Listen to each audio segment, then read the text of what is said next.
Hello, magandang araw. Naisipan namin na pumasyal sa akin tiyuhin dito sa bundok.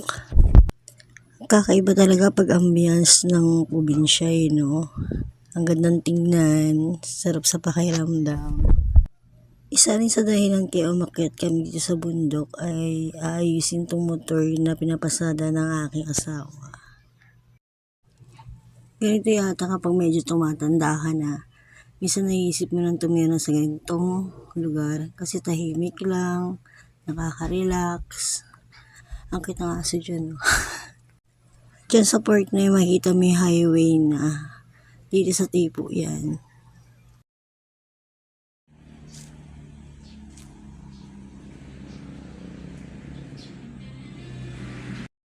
So naisipan ko nga at magbunot-bunot mo ng mga damo-damo dyan sa paligid. Dahil nakita ko nga naman ay natabas na yung iba. So ganyan ang ginawa ko muna. Nag-uris-uris ako para medyo maging malinis naman yung paligid. Kaya nga naiinip ako at hinihintay ko dumating yung mga hipag ko at yung mga kapatid ko kasi susunod sila dyan sa amin. Pangarap ko talaga tumira sa itong lugar. Gusto ko magkaroon ng ganitong bahay, kahit kubo man lang.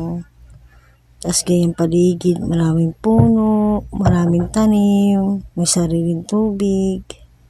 Yan, natapos na yung ginapas dyan. So, yun yung mga katambak. Kaya yan nga yung motor na inaayos nila. Nakabili nga pala akong bignay sa palengke. Bago pumunta dyan, bumili muna akong bignay sa palengke. Dumating ng mga kapatid ko, nadiskartehan nila itong saging. Kasi itong saging na itong masyadong mabuto. Akala namin yung saging na na local lang, inakakain talaga. Ito hindi pala talaga. Pang-iwan lang siya. Gawa ng saging.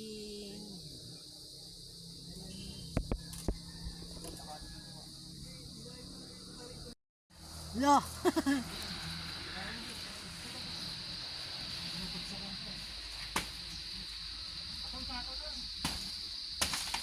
Ay!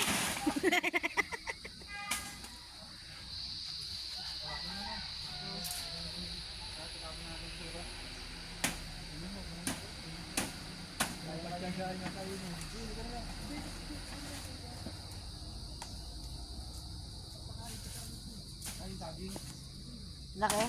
Marami yung baya.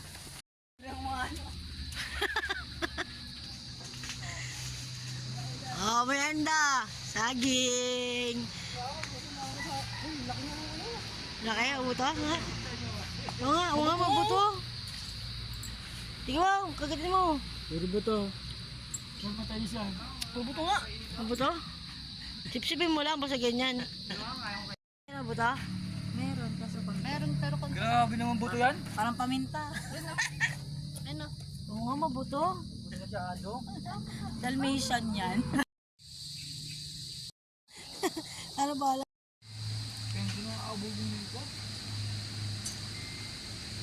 Mabuto siya, no?